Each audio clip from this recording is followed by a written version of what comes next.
deemed NHL capable after that? Well, yeah, time's a factor, right? Like the sensitivity of this, the scope of this, the national scope of how this trial got attention for as long as it did, at the level that it did, is a factor here for sure. Let's not kid ourselves. But ultimately, it does come down to like time will pass. There will be, you have to believe there will be opportunities for these guys, but again, it's going to be a team is going to have to explain itself. And I think, look, Carter Hart is the guy that everybody talks about because getting a goaltender, of his potential, and clearly, to your point, Struddy, he hasn't played since 2024, but he's obviously a guy who's been highly thought of at different times during his career, and it's obviously a very attractive prospect for a team to like outside of the story attached here and all the implications that come with it. It's just the idea that you can get a guy like that for free, essentially, has to be attractive to general managers. But to your point, Struddy, it's probably one you're going to have to run by your owner and run by your various levels of your board before it happens, and then it's all going to come down to whether the commissioner and the league and the union can come to an agreement about the status of these players anytime soon. Yeah, it's going to be it really is an interesting way to look at what could happen with these players, and is it worth it? Is all this worth it for a player that may be a second, third, fourth liner on your team? Yeah, I think it's as simple as all corporations, have core values, and if you violate them, if your behavior violates them, where does that leave you? Yeah, I think it's as simple as that. It's a great way to put it. Yeah. Okay, let's move on to baseball. So the Jays are idle tonight in Miami. Bieber will debut as the Jays starting pitcher tomorrow night. Tonight you can watch baseball on TSN. We've got the Yankees and Red Sox, and that's on TSN 4 later tonight. Keegan Matheson, MLB.com baseball insider, is with us now. Keegan, welcome. How are you today, sir? I'm doing well, Jim. How we doing? Good. So, I'm going to tip my pitch, fastball inside. You were seated here last week with us, and I don't remember anybody ever talking about Eric Lauer going to the bullpen, but there he is. Is that the move you would make? We must have lost the audio, Jim, of me predicting that accurately. It must have been buried somewhere in the TSN archive. There you go. Okay. But let me tell you, this is surprising how they're structuring it. But I do see the sense in it now that I've heard John Schneider talk through it, now that I've heard Eric Lauer talk through it, in that it's going to probably look different every single week.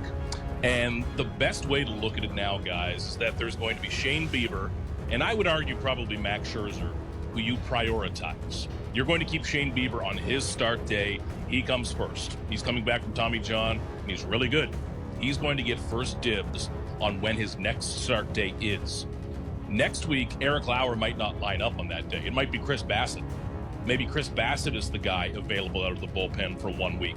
Maybe after that, it's Jose Barrios for one trip through. And in a perfect world, I think on Friday against the Marlins, they're up 100-0 in the fifth inning, and you can make Eric Lauer pitch the rest of the game. Make it work that way, keep it being a start. But this is really going to look a little different every week, at least for the first few weeks until somebody really stumbles. And I can see the sense in it. It's a little complicated. It's going to take some puzzles being put together, I think, by John Schneider and Pete Walker. But it's an interesting approach, creative. So, Keegan, what's your level of concern, the fact that they come out of Pittsburgh having dropped 2 of 3 against the last-place team? That's the 4th series loss to a last-place team this season. They dropped 2 of 3 to the A's in July, 3 of 4 to the Orioles in July, 2 of 3 to the White Sox in July. I mean, they've been punching up to the good teams and playing really well against their fellow contenders, and yet they've dropped some games that maybe they shouldn't against these bottom feeders. Does that bother you, or how do you explain it?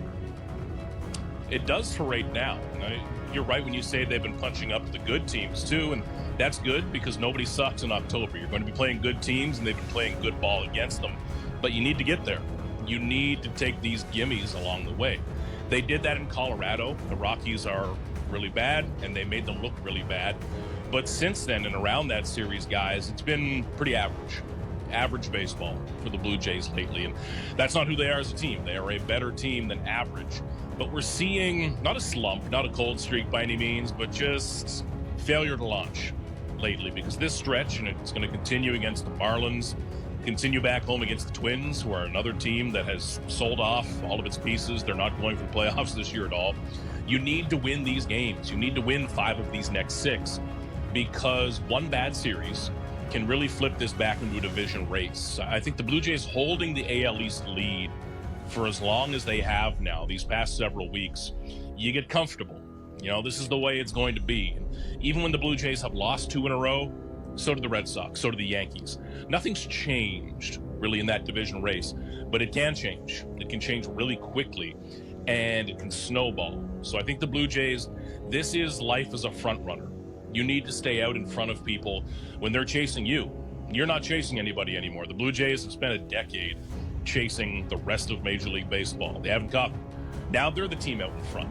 And it's hard to be out in front because you have nothing to chase now other than your own lead. And that's a little different than having the Yankees, the Red Sox out ahead of you. They need to get this kind of, it's not off track, but back on the track they were on. Keegan, I've got a scheduling question for you. So they played an early game Wednesday. They don't play till Friday. So what would the team do? Do they fly home Wednesday to get some clean socks, then fly down to Tampa? Like, what does that look like for the Blue Jays in their travel itinerary? Off night in Miami, which I think would have been well received from the players. I guess that turns into 2 off nights in Miami, which, look out. Maybe you have a little fun with off night number 1. That would be my strategy. Big night, night 1 in Miami, maybe a round of golf, and you calm down for night 2 and have a smoothie or 2. But the Blue Jays, they typically don't go back to Toronto, so they stay on the road right into Miami. And a lot of guys live local-ish in Florida as well, either for tax reasons or lifestyle reasons. But a lot of guys have properties down there. I'd assume a few of them would jump over to those. I bet you a lot of guys are on the golf course right now or just got off of it with a day off. Those guys like to look for a reason.